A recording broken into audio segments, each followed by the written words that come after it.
All right, YouTube, what is going on? It is Zaya here from Zaya&TheSteelers back with another video. And in today's video, we are once again going to be talking about the Steelers OTA storylines. We got some more quotes, we got some more videos, we got some more news. And honestly, I am just excited to talk about the Steelers, so we are back with another video. If you guys are Steelers fans or you enjoy NFL content in general, be sure to hit that like button, hit that subscribe button, ring the bell for notifications. We are on the road to 1,000 subscribers. Thank you to the people who have subscribed already. And shout out to the future subscribers, man. Also, let's get a shout out to the members.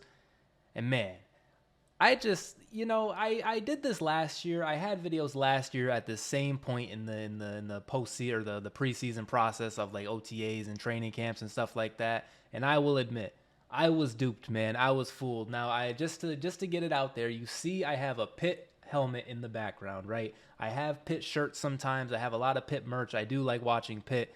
And who played on Pitt? Ladies and gentlemen, that was Kenny Pickett. Kenny Pickett, it took over, man. I was really excited to see if Kenny could continue excelling. And here we are in another Steelers video, still talking about Kenny Pickett. But I just got to frame it with you guys. I got to frame it for you. I got to let you guys, like, know how I was feeling at the time and why I was duped. Like, Kenny Pickett, I was just excited to see him do well. And there was a lot of people, like, kind of doubting him. A lot of people kind of, like, hating on him. Are those people right? Here we are in 2024. Maybe they were right. Who knows? But just the overall factor of it, I was ready to see Kenny Pickett succeed. I was ready to see him do good. I was thinking, like, we kept Matt Canada around after, and we knew Matt Canada was done after his first game on the Steelers, man. We knew Matt Canada was cooked, but for some reason, the fact they kept him around, and I'm such a Mike Tomlin fan, I'm such a Steelers fan, I'm ready to just go with the guys that we have. I'm going to support the team.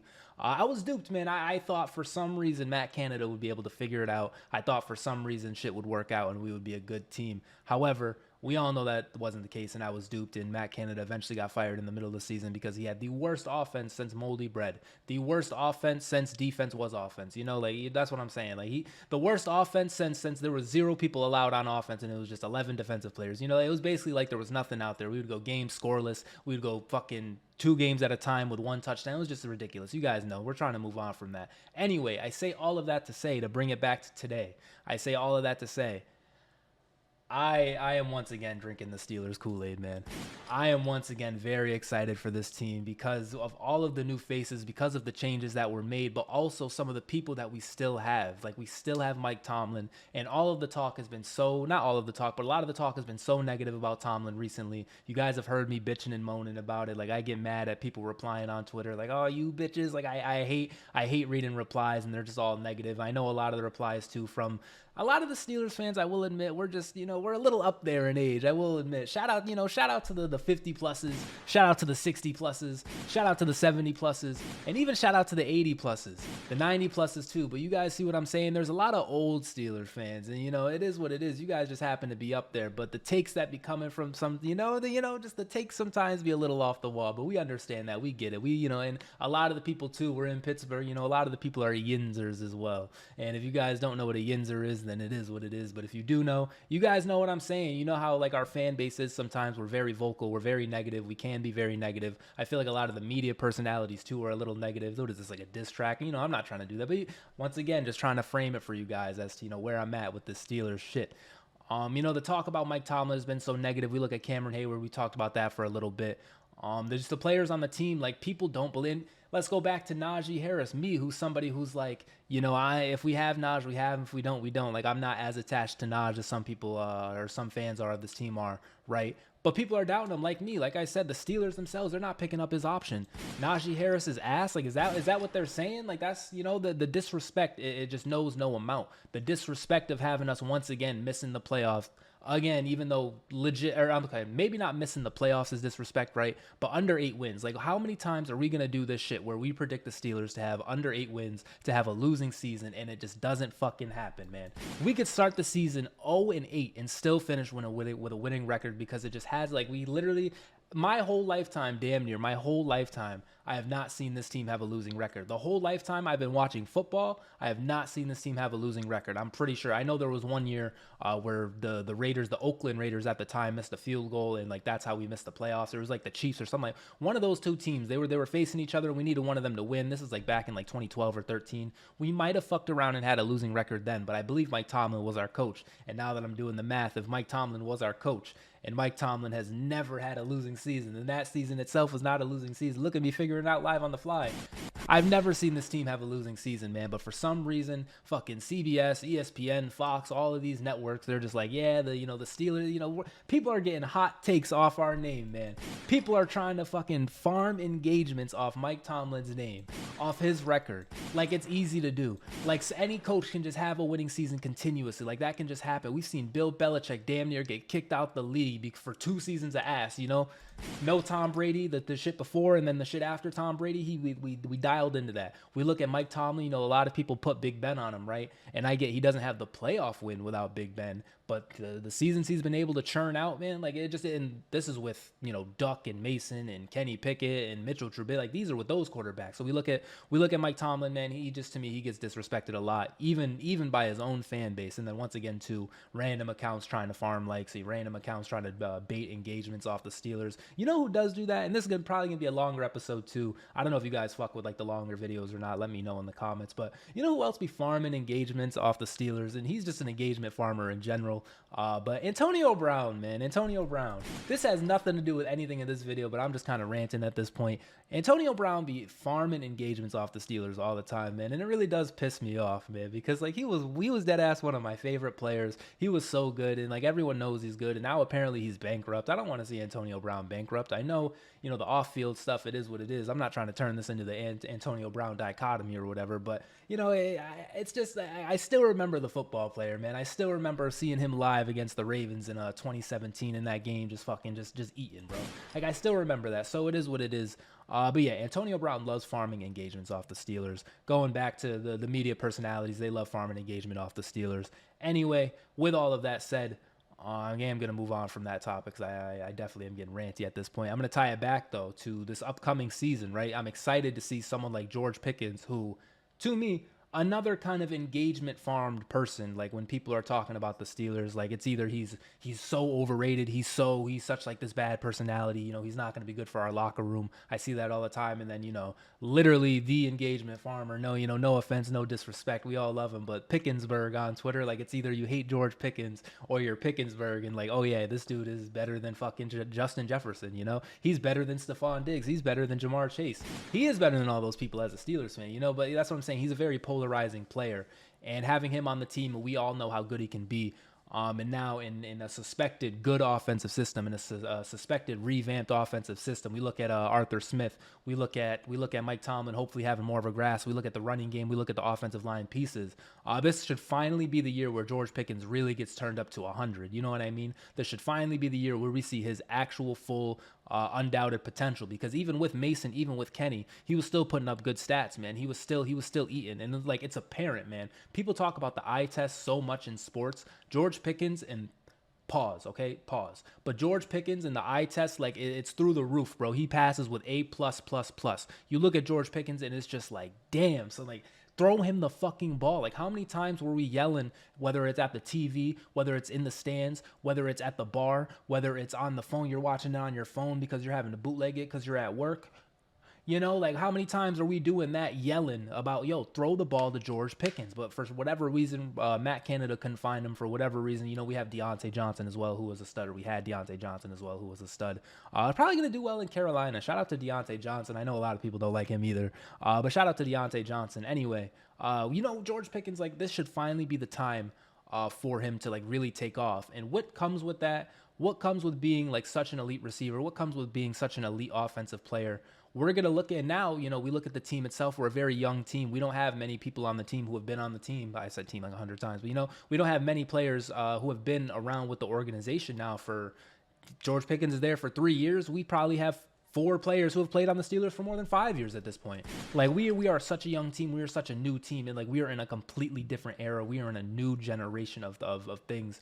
And what comes with being a good player, what comes with being like a 3-year veteran on the team, is we're looking at George Pickens to not only be our best player on offense, but also to be a locker room leader, to be a guy to set the example for the other receivers. And we got the Quezes, we got the Van Jeffersons. I don't count, Cordero Patterson is a running back, but he was a wide receiver at one point. I don't know if you guys remember that, but he like was a wide receiver at one point.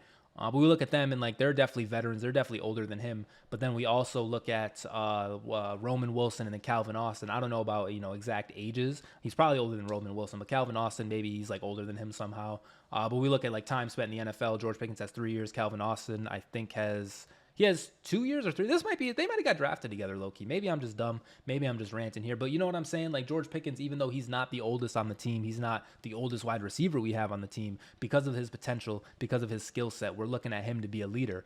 And they asked him about it, man. They asked him how his leadership style is going to be, what he does to be a leader. Let's see what George Pickens has to say. You guys the most experience. Do you feel like you need to be, quote, a leader, if that's the right word? Is that something that the role? Shout out to the Steelers for this video. I mean, yeah, in a certain way. I lead by example. So, like, whatever I'm doing outside on the field, I think the guys are going to follow me. Hell yeah. And then I'm going to always help them, tell them, like, you want to do this and you want to do that, and they'll listen to me, because it's part of the game, helping other receivers out. Receivers can help receivers. Receivers can critique other receivers. So, right. Me personally, I just go out and show it by my play. I'm not really a huge talker, to be honest. Let's do 2 more. I know you mentioned that everything's new with the offense and Arthur Smith quarterbacks. Is there a different feel at this point in the season where you guys were maybe a year ago or your rookie year? Is there just a different feel in the building, on the practice field? I can't take it's day one, so yeah. I mean, their personality, they're new people. I'll just say that. That's probably the only thing. All right, so right there. Let's get a gunshot for George Pickens. Shout out to George Pickens.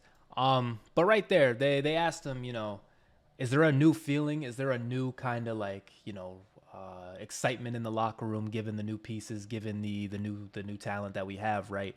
And this to me was George Pickens' first test at being a leader. This to me was George Pickens' first test at like, hey, you're leading by example.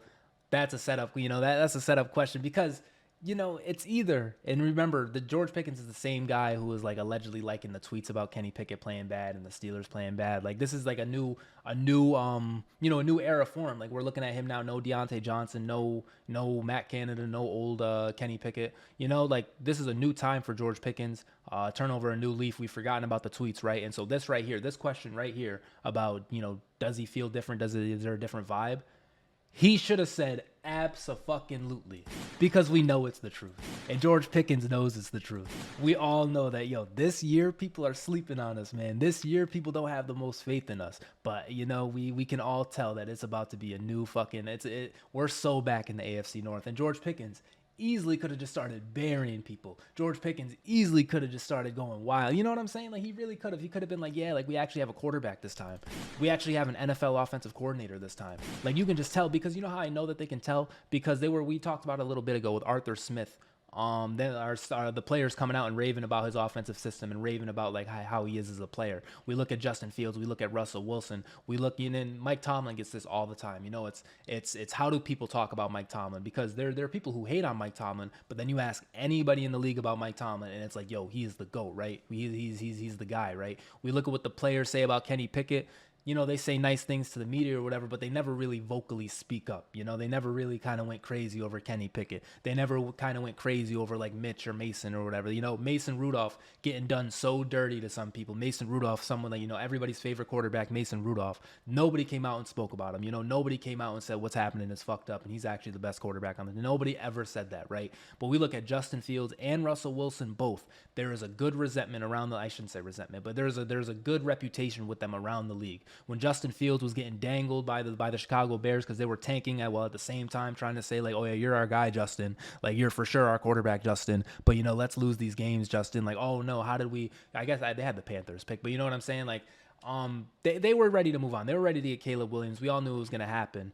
And a lot of the people spoke out and was like, yo, this is fucked up what's happening right now to Justin Fields. Like, trade him to us, trade him to us, trade him to us. Like, there were suitors from, there was other players speaking out like, yo, we should get Justin Fields right now, Same thing with Russell Wilson to me. I know there's a lot of, I shouldn't say a lot, but there was a lot of negatives with Russell Wilson and maybe the Seahawks baggage. Just the Seahawks baggage, because in Denver, to me, he came in there a little fucked up for sure. He came in there calling shots and whatnot, but let's be honest, they paid him fucking $300 trillion. They sent 7 17 draft picks and 10 players to get him. Like, you know, he had pull like that. He had, you know, the authority to do that his first year. And then his second year, for sure, to me, he got humbled and he came back down to earth. And since that point, he said all the right things. And I think people have kind of noticed that and reflected on that. There's a lot of people who have come out and said, hey, Russell Wilson got done a little dirty in this situation, and like it's fucked up. Like we would love to have Russell Wilson, you know. That is a thing. And cycling it all back to the question George Pickens got asked, and, you know, he's trying to say he's leading by example. That's a good leading by example answer, man. I can't tell, man. It's day one. George, and, you know, we know George. We know what's going on right now, George. And I'm not trying to put, you know, words in his mouth or whatever. If you guys think differently, if you guys, you know, I mean, he probably is being genuine. You know, I'm just kind of doing it for the video at this point. But, you know, like, I start thinking about the Steelers a little bit. We can tell, we know it's Russell Wilson out there. We know it's Justin Fields out there, and we know who was out there last year. And once again, too, not too much on Arthur Smith, man. I really think he's going to have a fantastic go of it. I really think he's going to have a fantastic run of it this year. And, you know, the play is going to reflect that. I mentioned how last year I was excited and duped or whatever. This year I'm doubling down on those same feelings, and we're going to be even better than what I thought we were going to be last year. And even still, man, 10 wins and, you know, a moved playoff game where maybe we could have won if it was actually played on the correct day in the right circumstances that it was supposed to be. Maybe even could have won that. And I believe we are 1,000 times better than we were last year. And maybe I'm bugging for that. Let me know if I'm tweaking for that. I really don't think we lost too many players outside of like Deontay Johnson, maybe some players on defense at corner. Did we lose a corner? You know what I'm saying? Like, I really don't think we got worse. Like, it is hard for me to believe we got any worse, but it's easy for me to believe we got a lot better. We got Patrick Queen, man. You know what I'm saying? Like, we got a lot better this offseason. And, you know, it is just day one, like George Pickens said, so he gave a good answer there. But we know what it is. You know what it is. Like, anyway, you know, not to get too off topic. Next. Something I did want to bring up as well, because he is on the thumbnail. I made the thumbnail first this time. Who cares about that, right? But I did make the thumbnail for this video before I recorded it. But anyway, Russell Wilson embraces newness of the Steelers organization, teammates, and offense. We were just talking about how everybody's new. There's like 4 players on the team who have been on the team longer than like 5 years. So this is like an article, and I'm not going to read this whole thing because, as you can see, it is a bit wordy, and the page is very flashbangy. When you treat every day as day one and realize that every day you have to try and have a learning experience, you embrace moments and you look forward to challenges and you look forward to the newness of it all, Wilson said Tuesday after the first day of organized team activities. Holy shit, that is what OTAs means. I got asked what OTAs meant and couldn't fucking answer it. But organized team activities, that's fire. Let's get a gunshot for that. But if you have that mentality and you embrace every day, you have to treat every practice, every game, every warm-up, every day as if you're getting prepared for the Super Bowl, and it's like Super Bowl week. Even though it's OTAs, that's the mentality our team has. Like, that to me is a fantastic quote. That's great to hear as a Steelers fan, you know, with the jersey and the helmet and stuff. It's great to hear as someone who's spending a lot of money watching the Steelers, man. Shout out to the Steelers. Shout out to Russ. And this is a guy, you know, we remember when Russ was hurt, when he was on the Seahawks, and this dude was in the huddle by himself. Like, do you guys remember that video? This is a guy who was like running through plays on the plane or whatever the fuck they were saying. Russell Wilson, man, he's a guy. He's ferocious. He's I don't know if he's a good leader, but he is definitely a vocal person about it. You know, like, even if he's not a good leader, he's going to try to be. You know, he's going to try to be a leader. He's going to try to be a voice in the locker room, whether you like it or whether you don't. We just have to hope. You know, we just have to hope that it is, you know, like a good kind of leadership, that it is the, you know, the old, because he's 35 years old now. Like, you know, he's 35 years old and damn near playing for free. I know that he's not playing for free himself, but that's like his actual cap hit, because, you know, Denver ate it. They paid him like to get rid of him, you know, like this maybe could be his last chance in the league. And so, like, he has to give us his best football. And I think, to me, from, you know, everything that's ever come out about Russell Wilson, I don't think it is like the worst, like, you know, the worst kind of shit going on, you know? Like, I think he can be a great leader for us. I think he can be the kind of guy we look to. And he has that Super Bowl ring. He's been in the league for a while, and we have a very young team. This is a guy that I feel like players can gravitate towards. Like, this is a guy who they've probably been watching since they were younger, you know? Like, this is a guy that they grew up thinking, like, yo, one day I'm going to play with Russ, or one day I'm going to catch a pass from Russ, one day I'm going to face Russ. You know, like, he was just that guy, and we look to him now, 35 years old, on his last chance. Let's get Russell Wilson another championship, man, because you got to treat every day like it's Super Bowl week, every week like it's Super Bowl week, every practice, every breath, every meal. You know what I'm saying? The gunshot's going crazy, but I'm just, like I said, I'm just very excited for it. And the last thing I kind of wanted to talk about here when we talk about the leadership is this little situation, because, you know, let me not pat myself on the back, but, you know, I keep making the Cameron Hayward videos, guys. I'm sure you guys are sick of my last one. Did not do very good, right? But something that's like an easy alley-oop layup as like a new player on the team and a new kind of leader is, you know, Cameron Hayward's going through this contract shit, and he's missing OTAs. And let's see what Russell Wilson had to say on Cameron Hayward. Wow, that's a big read. Listen, I've been able to play in the league for a long time, and the reality is, if that is anybody is prepared, Cameron Hayward's prepared. This guy's one of the best to ever do it at his position. He's a guy that's experienced. I mean, you take all of that experience and everything else, plus the family dynamics and just the whole process. It's a business. Everybody knows that, and everybody goes through it, and it's a process. But if anybody's been here, even though he's not physically here with us, he's here with us in spirit every single day. Oh, let's get a gunshot for that. He's here with us in spirit every day. And that's what we love about him. And so we're going to support him no matter what. He's going to be ready to go. We know that about him. I know that about playing against him on the field, and I'm excited to get him back on the field whenever the time is right. Mind you, Russell Wilson got here 2 days ago. You know what I'm saying? Like, mind you, Russell Wilson just got here, and he's talking about he's here with us in spirit, man. Like, he's great. Russell Wilson is great, man. He has that Mike Tomlin effect of like, bro, what are you talking about? But like, is it like maybe they're close off the field? Maybe they've gotten close like through this process. But it was the right things to say to me, because you're supporting your teammate, and you know it's always like a players versus ownership kind of thing. You know, it's like always like a, I shouldn't say always, but you know what I'm saying? Like, players will kind of back players on shit like this that goes on. And then like the ownership is looked at as like the bad guys in situations like this. And, you know, say what you want. A lot of the times they are the bad guys looking at it, but a lot of the times I guess players are asking for more money in like the rules of the game. You know, it comes down to the integrity of it all. But for the most part, it typically is players versus ownership in situations like this, right? And it's cool to see Russell Wilson just instantly hop on. And once again, an alley-oop for him to just show his leadership, man. Because he's going to back Cam Hayward, man. He loves Cam Hayward. Who doesn't love Cam Hayward? This guy is a legend. This is what I'm saying with people just on Twitter, like, oh, Cameron Hayward, like, he's done, man. Like, he keeps getting hurt, man. Like, this is what pissed me off about that shit. Because, like, you look at Russell Wilson, the guy just got here, but he already knows the aura that Cameron Hayward brings. He already knows the leadership that Cameron Hayward brings. And we need Cameron Hayward if we're going to, you know, if we're going to make this thing right, if we're going to win that playoff game, if we're going to get that 7th Lombardi, we need Cameron Hayward to do it, man. It's because if it's going to happen this year, we need Cameron Hayward, you know.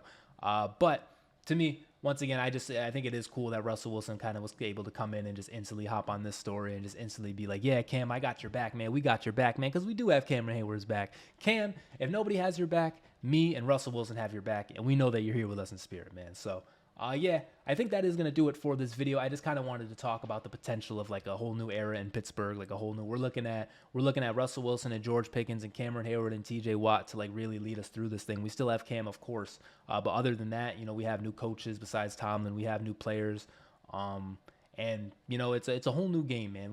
They're throwing 60 passes a game.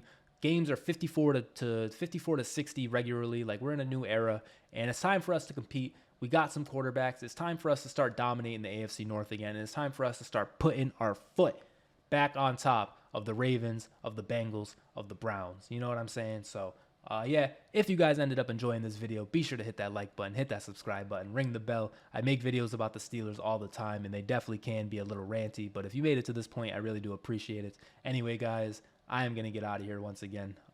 Be sure to hit that subscribe button.